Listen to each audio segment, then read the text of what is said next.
देश गर्त में जा रहा है। चल रहा है एक हवा की 400 प्लस तो हवा नहीं है। देखिए सरकार तो हमारे लिए 273 सीट ही पर्याप्त है, ठीक है, लेकिन 400 प्लस इसलिए जरूरी है क्योंकि संविधान में संशोधन बहुत आवश्यक हो गया है। आपका धर्म परिवर्तन हो जाएगा और FIR तक दर्ज नहीं होगा। देखिए अगला प्रधानमंत्री की जहां तक बात है, किसी योग्य व्यक्ति को बैठाया जाएगा ताकि देश का बागडोर मजबूत हाथों में रहे। गडकरी जी भी दिव्यस्ट है, उनके भी ऑनेस्टा में कोई कमी नहीं है, दूरदर्शिता में कोई कमी नहीं है, नेतृत्व में कोई कमी नहीं है। RSS मुक्त भारतीय जनता पार्टी कभी नहीं होगी। जैसे अब भारतीय जनता पार्टी मजबूत हो गई निर्णय लेने के लिए, तो देश के हित में जो निर्णय लेती है, अगर वो निर्णय आपको नहीं पसंद है तो आप चाहते हैं इसको बदल दीजिए, तो शासकीय निर्णय रोज रोज नहीं बदले जा सकते। और एक्चुअली आजादी 16 मई 2014 को मिली है जब मोदी सरकार बैठी है। राष्ट्र के हित में नाथूराम गोडसे ने अपनी कुर्बानी दी है। रास्ते से गांधी जी को उन्होंने हटाया तो ठीक किया, गलत नहीं किया। इन्होंने करपात्री जी महाराज को बुलाया वार्ता के लिए और गोली चलवा दी। 5000 संत मरे थे। इतना ज्यादा साधु संत कभी भारत में नहीं मरे थे। 50,000 लोगों को जेल हुआ था। लाश उठाते समय हमारे बाबा जी ने इनको श्राप दिया था कि गोपाष्टमी से तुम्हारी उल्टी गिनती शुरू होगी। नहीं थी बेरोजगारी, तब भी थी, बेरोजगारी अभी है और बेरोजगारी हमेशा रहेगी। रोजगार का घोषणा तो एक पुराना मुद्दा हो गया, सारे लोग वही घोषणा कर रहे हैं। ऐसे ही लोग जब पॉलिटिक्स में आएंगे तो देश कहाँ जाएगा। मैं किसी पार्टी से रिश्तेदारी नहीं करता हूँ, किसी पार्टी से मेरा कोई द्वेष नहीं है, लेकिन मत आप सही स्थान पे दीजिए। तो एक हिंदू राष्ट्र की पहचान होनी चाहिए, रहेंगे उसमें हिंदू मुस्लिम सिख ईसाई सारे लोग मिलकर रहेंगे।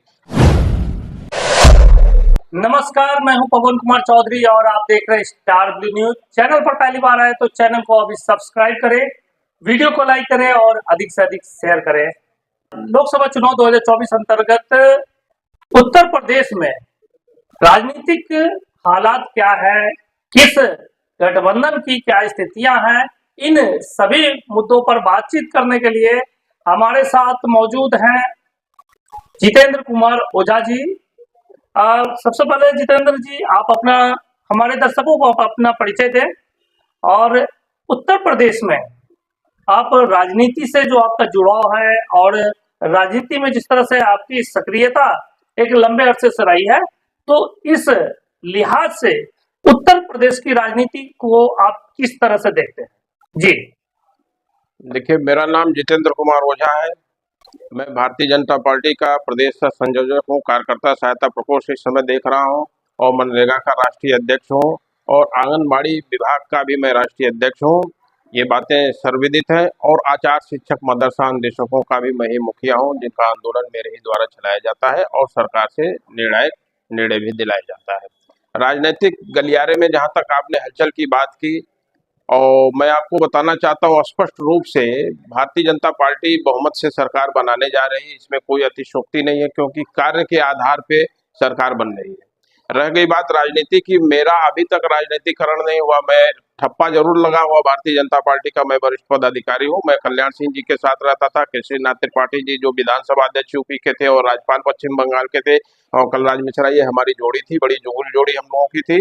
अब कल्याण सिंह जी नहीं रहे, केशरीनाथ त्रिपाठी जी नहीं रहे, लेकिन हम लोगों का संबंध भाई भाई का संबंध था। राजनीतिक संबंध मेरा कभी नहीं रहा है और मैं लगभग हर प्रांतों में दौड़ा कर चुका हूं। हर प्रांतों में दौड़ा करने के बाद जो चल रहा है एक हवा की 400 प्लस तो हवा नहीं है, 400 प्लस सरकार बनने जा रही है। 423 सीटें सरकार पाएंगी पूरे हिंदुस्तान के अंदर और फिर एक बार स्पष्ट बहुमत की सरकार बनेगी। देखिए सरकार तो हमारे लिए 273 सीट ही पर्याप्त है, ठीक है, लेकिन 400 प्लस इसलिए जरूरी है क्योंकि संविधान में संशोधन बहुत आवश्यक हो गया है। देश गर्त में जा रहा, देश गलत हाथों में न जाए, इसलिए संविधान संशोधन की जरूरत है। जहां तक संविधान संशोधन की लोग बात करते हैं कि ये लोग आएंगे संविधान बदल देंगे, आप बताइए 125 बार भारतीय संविधान से छेड़छाड़ हुआ है। इंदिरा गांधी ने बदला, जवाहरलाल नेहरू ने बदला है, राजीव गांधी ने बदला है, सभी लोगों ने बदला है, लेकिन वो देश के हित में नहीं बदले। जैसे मैं अभी कुछ दिन पहले मेरा एक आर्टिकल आया था, धारा 19, धारा 20, धारा 25, धारा 51, 321, ये सारी आर्टिकल में 12 बिंदुओं पे सरकार से संशोधन चाहता हूँ। धारा 25 क्या है? धारा 25 में इंदिरा गांधी ने ऐसा हथियार दे दिया कि आपका धर्म परिवर्तन हो जाएगा और FIR तक दर्ज नहीं होगा। ये गलत है ना। इसमें मुस्लिमीकरण को बढ़ावा दिया जा रहा है। कई ऐसे धाराएं हैं जिसमें परिवर्तन जरूरी है, उसके लिए 400 प्लस की आवश्यकता पड़ रही है और कोई ऐसी बात नहीं है।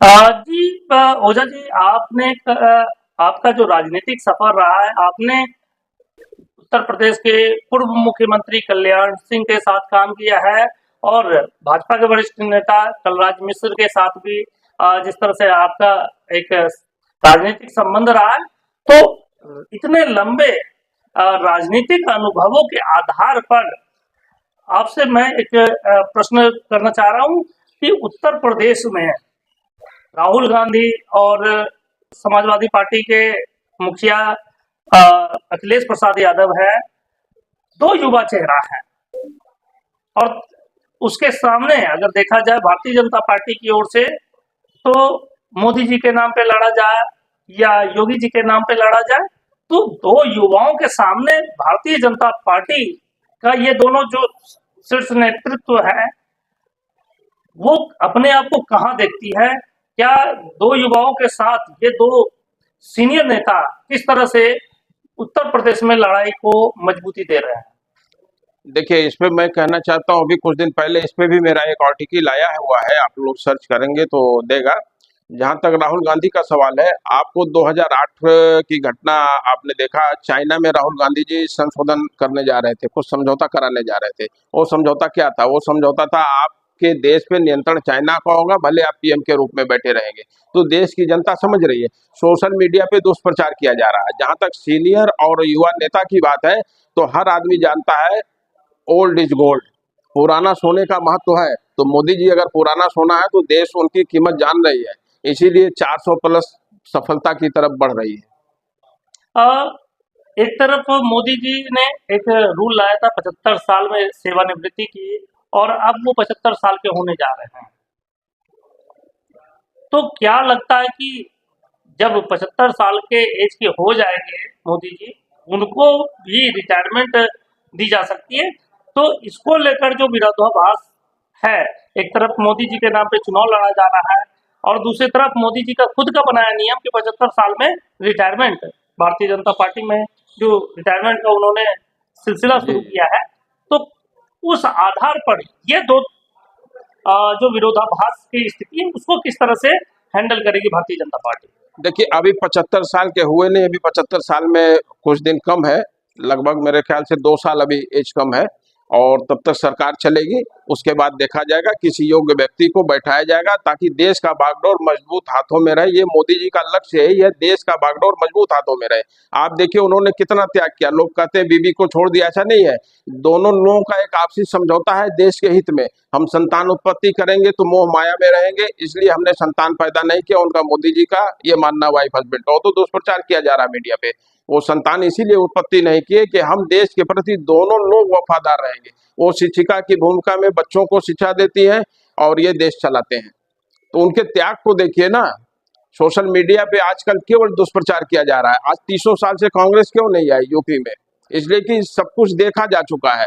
यह लोग जीतते हैं, अखिलेश जीतते हैं, मायावती जी जीतती हैं तो ईवीएम सही होता है, और अगर भारतीय जनता पार्टी जीतती है तो ईवीएम हैक कर लिया गया है। सुप्रीम कोर्ट ने जुर्माना क्यों लगाना आप शुरू कर दिया है? क्योंकि इतना पिटीशन वहां दाखिल हो रहा है ईवीएम के बारे में, और परिणाम स्वरूप ये लोग सिद्ध नहीं कर पा रहे हैं। आप बताइए, इतने बड़े लोकसभा में ईवीएम हैक करना मजाक है क्या?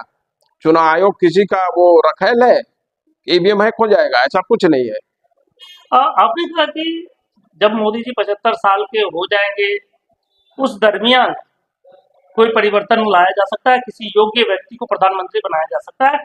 तो इस फहरिस्त में क्या योगी जी आगे हैं, या गृह मंत्री अमित शाह आगे हैं, या देखा जाए तो आरएसएस के द्वारा जिस तरह से नितिन गडकरी के नाम को लेकर चर्चाएं हैं, तो इन तीनों में से कौन ज्यादा सटीक लग रहा है कि अगला प्रधानमंत्री मोदी जी के बाद कौन बन सकता है? देखिए, अगला प्रधानमंत्री की जहां तक बात है, योगी जी का आपने नाम लिया। योगी जी हमारे छोटे भाई तुल्य हैं, उन्होंने हमेशा मंच से मुझे बड़े भाई का सम्मान दिया, ये सर्वविदित है। योगी जी दी बेस्ट है, और गडकरी जी भी दी बेस्ट है। उनके भी ऑनेस्टा में कोई कमी नहीं है, दूरदर्शिता में कोई कमी नहीं है, नेतृत्व में कोई कमी नहीं है। रह गई अमित शाह जी की बात, तो अमित शाह जी तो चाणक्य है ही है। अमित शाह की कार्यशैली किसी से छिपी नहीं। देश के हित में जितना ठोस निर्णय अमित शाह जी लेके मोदी जी को बताते हैं, मोदी जी उसको फॉलो करते हैं, योगी जी उसको फॉलो करते हैं। तो ये तीनों नेता हमारे योग्य हैं। तीनों में से जो भी बैठेगा जनता उन्हें अपने सराखों पे बैठाएगी। पिछले दिनों कुछ जो खबरें निकलकर सामने आई कि आरएसएस और भारतीय जनता पार्टी के बीच सब कुछ ठीक नहीं चल रहा है। यहाँ तक कि गृह मंत्री अमित शाह ने भी अपने एक स्टेटमेंट में कहा कि भारतीय जनता पार्टी अब स्वयं में सशक्त हो चुकी है, उन्हें आरएसएस की कोई आवश्यकता नहीं है। कुछ इसी लहजे में उन्होंने कुछ अखबारों को इंटरव्यू भी दिया। तो क्या अब भारतीय जनता पार्टी आरएसएस मुक्त होकर देश में अपना कार्य करेगी? नहीं, देखिए, आरएसएस मुक्त भारतीय जनता पार्टी कभी नहीं होगी। भारतीय जनता पार्टी के कहने का सेंस कुछ और था, समझने का सेंस लोगों को कुछ और है। देखिए, उनका ये कहना था कि जैसे अब भारतीय जनता पार्टी मजबूत हो गई निर्णय लेने के लिए, तो देश के हित में जो निर्णय लेती है, अगर वो निर्णय आपको नहीं पसंद है तो आप चाहते हैं इसको बदल दीजिए, तो शासकीय निर्णय रोज रोज नहीं बदले जा सकते। वो उनके कहने का ये सेंस था। इसमें मजबूती और कमजोरी की कोई बात नहीं। आरएसएस की जरूरत तब भी थी, अभी है, और आरएसएस की जरूरत पूरे भारत को है। आरएसएस आज नहीं होता तो भारत आज भी गुलाम होता। आप बताओ कितने कांग्रेसियों को फांसी दिया गया था? दिया गया था किसी को? आरएसएस वालों की देन है कि आज हम आजादी पाए हैं। और एक्चुअली आजादी 16 मई 2014 को मिली है, जब मोदी सरकार बैठी है। अब तक तो हम कॉन्ट्रैक्ट पे थे, एक समझौता हुआ था ब्रिटेन से। आप आजाद नहीं किए गए थे, एक समझौता हुआ था कि ठीक है आप जाइए रहिए। इसीलिए तो नेहरू को बनाया गया, वरना क्यों नहीं सरदार पटेल को बनाया गया? इस पे भी मेरी चर्चा आई थी। सरदार पटेल 15 वोट पाए, उनको नहीं बनाया गया, 2 वोट पाने वाले को बना दिया गया। ये गांधी ने महिमा मंडित करके हमारा देश को बर्बाद कर दिया। 2 खंड किया, अगर गांधी होते तो 1 खंड और हो गया होता भारत का। नाथूराम गोडसे ने ठीक फैसला किया था। लोग नाथूराम गोडसे को आतंकवादी कहते हैं, उस पर भी मेरी बयान आया हुआ है। नाथूराम गोडसे एक कुशल संपादक थे, उनसे गलती की कोई गुंजाइश नहीं थी। उन्होंने मौके को भांप लिया, देखा कि ये देश के लिए खतरा है, इसलिए इसको हटाया जाना आवश्यक है। राष्ट्र के हित में नाथूराम गोडसे ने अपनी कुर्बानी दी है, उनके कुर्बानी को भी तो आप सोचें। नाथूराम गोडसे को आप बलिदानी कह रहे हैं, कुर्बानी देने वाला कह रहे हैं। क्या गांधी के कुर्बानी को आप क्या आरएसएस या भारतीय जनता पार्टी गांधी के कुर्बानी को के बजाय गोडसे को बलिदानी कहना किस तरह से जायज मानते हैं? देखिए, गोडसे का बलिदान इसलिए जायज है क्योंकि गांधी जी देश को तोड़ रहे थे, बारंबार तोड़ रहे थे। जब भारत पाकिस्तान बढ़ गया तो 2 करोड़ मुसलमान आपने क्यों रोका? हमें मुसलमानों से कोई परहेज नहीं है। 50% मुसलमान हमारे मित्र हैं, हमारा कार्यक्रम कराते हैं, हमें उनसे परहेज नहीं। लेकिन जो बाहर से मुस्लिम आ रहे हैं वो हमारे लिए खतरा बनते जा रहे हैं, इसलिए नियम परिवर्तन जरूरी है। रह गई गांधी जी को हटाने की बात, रास्ते से गोडसे ने इसीलिए हटाया कि एक और पाकिस्तान न बन जाए। पंजाब भी अलग हो जाता अगर गांधी जी रहे होते। इन लोगों की नीतियां साफ नहीं थी। गांधी जी ने भी देश के लिए किया है, 4 कदम चला है, उन्होंने पहल किया, शुरुआत किया, नो डाउट। लेकिन बाद में वो मोह माया में ऐसे नेहरू के बंध गए कि नेहरू जी जो कहते थे वही वो करते थे। आप बतावें 43 में ही भारत आजाद हो जाता, 3-4 साल पहले ही भारत आजाद हो जाता, तो नेताजी सुभाष चंद्र बोस प्रधानमंत्री बनते। लेकिन ये लोग नहीं उनको बर्दाश्त कर पाते ना, इसलिए रास्ते से नेहरू गांधी जी को उन्होंने हटाया, तो ठीक किया, गलत नहीं किया। आतंकवादी जो लोग कहते हैं वो गलत है।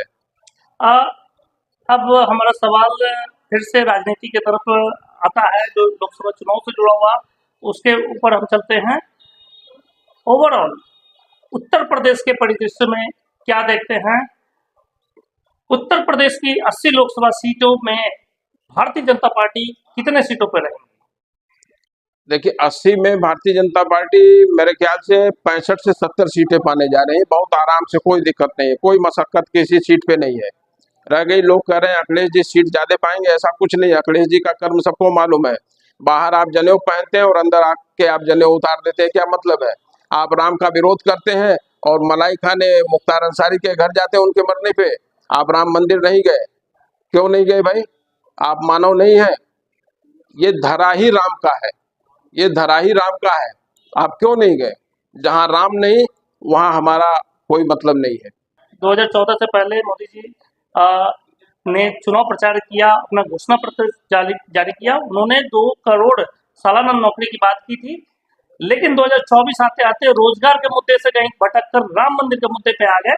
क्या मानते हैं, रोजगार से ज्यादा महत्वपूर्ण राम मंदिर मुद्दा मोदी जी के लिए समझ में आने लगा? नहीं, राम मंदिर भटक के नहीं है, राम मंदिर तो एजेंडे में था ही। अगर भारतीय जनता पार्टी पावर में नहीं होती तो राम मंदिर कभी नहीं बनता। ये वही कांग्रेस पार्टी है जो राम मंदिर का एक तरफ ताला खोलती थी, दूसरे तरफ जाके विरोध करती थी कोर्ट में। मुझे सारी चीज याद है। इंदिरा गांधी की डर्टी पॉलिटिक्स आपको बताऊं, मेरे बाबा जी को अपना गुरु मानते थे। महाराज करपात्री जी का नाम आप लोगों ने सुना होगा, उस समय के सबसे ज्यादा विद्वान थे। करपात्री जी का पैर छूती थी इंदिरा गांधी। इन्होंने कहा ठीक है मैं गौरक्षा पे कानून लाऊंगी और वो हत्या बंद हो जाएगा। फिर नहीं बंद हुआ। 5-6 साल के बाद फिर ये 66 में गए संसद घेराव के लिए। अभी सदन के अंदर लोग घुसना चाह रहे थे, इन्होंने करपात्री जी महाराज को बुलाया वार्ता के लिए और गोली चलवा दी। 5000 संत मरे थे। इतना ज्यादा साधु संत कभी भारत में नहीं मरे थे। 50,000 लोगों को जेल हुआ था। लाश उठाते समय हमारे बाबा जी ने इनको श्राप दिया था कि गोपाष्टमी से तुम्हारी उल्टी गिनती शुरू होगी। गोपाष्टमी के दिन ये भी मरी थी। इनके परिवार के कई सदस्य धीरे धीरे मर रहे हैं और सब हत्या से ही मर रहे हैं। जो जैसा करता है इसी धरती पे भोग के जाना है। सत्ता के लालच में ऐसा नशे में आ जाओ कि मानवता को ही भूल जाओ। रोजगार के मुद्दे पर इस बार रोजगार के मुद्दे पे आप लोग रोजगार को केवल सरकारी नौकरी मानते हैं। सरकारी नौकरी ही केवल रोजगार नहीं है। क्या कांग्रेस के समय में, समाजवादी के समय में और मायावती जी के समय में क्या बेरोजगारी नहीं थी? बेरोजगारी तब भी थी, बेरोजगारी अब भी है और बेरोजगारी हमेशा रहेगी। अब आप किस दृष्टिकोण से रोजगार को सोचते हैं, ये आपकी अपनी सोच है। नहीं, 2 करोड़ नौकरियों की बात की थी। उसकी तुलना में चंद लाख नौकरियां ही, लगभग 10 साल पूरे हो चुके हैं। इन 10 साल में 5 लाख समथिंग सरकारी नौकरियां मिली। क्या माना जाए, रोजगार के मामले में भारतीय जनता पार्टी बिल्कुल विफल साबित हुई है। नहीं, ये तो आपकी अपनी सोच है, जनता की अपनी सोच है। ऐसा कुछ नहीं, विफलता कहीं नहीं है। रोजगार में कुछ ना कुछ इशू आ जाता है, कोई स्टे लेके बैठ जाता है, कोई कुछ लेके बैठ जाता है। तो एजेंडे में भी नहीं है, रोजगार तो एजेंडा में भी नहीं है। नहीं, रोजगार तो एजेंडे में है ही है। रोजगार एजेंडे में है, बिल्कुल एजेंडे में है। नहीं है रोजगार को लेकर। घोषणा पत्र में अगर जिक्र नहीं है तो बाद में अमेंडमेंट भी किया जाता है सरकार बनने के बाद। रोजगार का घोषणा तो एक पुराना मुद्दा हो गया, सारे लोग वही घोषणा कर रहे हैं, तो वो पुराने मुद्दे को दोहराना नहीं चाहते। वो जानते हैं कि मुझे काम करके अपने युवाओं को आगे बढ़ाना है और उस दृष्टिकोण से वो कुछ ना कुछ पॉलिसी लेके चल रहे हैं और हमारे सारे युवा रोजगार पाएंगे। अभी आप देखिए, कन्हैया कुमार जैसे व्यक्ति को, आज मैं बिहार की धरती पे बैठा हूँ, यहाँ आने की वजह से मुझे याद पड़ गया, चुनाव लड़ाया जा रहा है, जिसने अफजल के हत्यारे पे क्या बोला था ये सारा देश जान रहा है। ऐसे ही लोग जब पॉलिटिक्स में आएंगे तो देश कहाँ जाएगा। मैं किसी पार्टी से रिश्तेदारी नहीं करता हूं, किसी पार्टी से मेरा कोई द्वेष नहीं है, लेकिन मत आप सही स्थान पे दीजिए। हमने आज तक 15 दिन के पहले तक आप देखेंगे हमारे किसी भी इंटरव्यू में मैंने ये नहीं कहा भारतीय जनता पार्टी को वोट दीजिए। आपको जहां लगे वहां आप वोट दीजिए, जहां आपकी आत्मा गवाही दे। लेकिन अब 400 पार की आवश्यकता होगी, संविधान संशोधन नहीं होगा तो ये देश विपक्ष वाले बेच देंगे। अब एक आखिरी सवाल, क्या 400 पार अगर भारतीय जनता पार्टी इस बार जाती है तो क्या 2024 के बाद भारत हिंदू प्रधान देश होगा, भारत में हिंदुत्व का आधिपत्य हो जाएगा?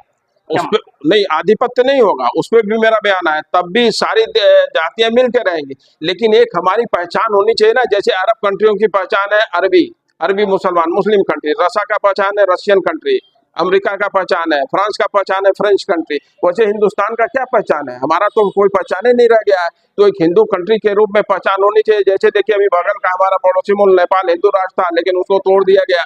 तो एक हिंदू राष्ट्र की पहचान होनी चाहिए, रहेंगे उसमें हिंदू मुस्लिम सिख ईसाई सारे लोग मिलकर रहेंगे। हमारा किसी जाति से विरोध नहीं, लेकिन ये पहचान होनी चाहिए।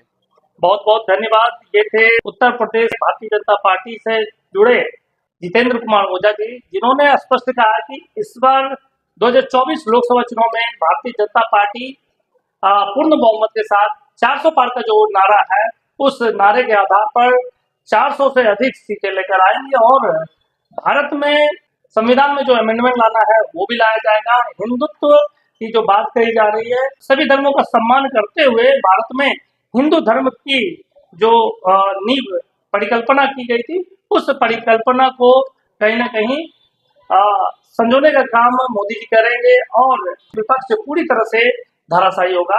हम लगातार अपने चैनल के माध्यम से इस प्रकार के अतिथियों को आप तक लाते रहेंगे अपने डिबेट के माध्यम से। आप बने रहे हमारे साथ, देखते रहे स्टार ब्लू न्यूज। चैनल पर पहली बार आए तो चैनल को अभी सब्सक्राइब करें, वीडियो को लाइक करें और अधिक से अधिक शेयर करें।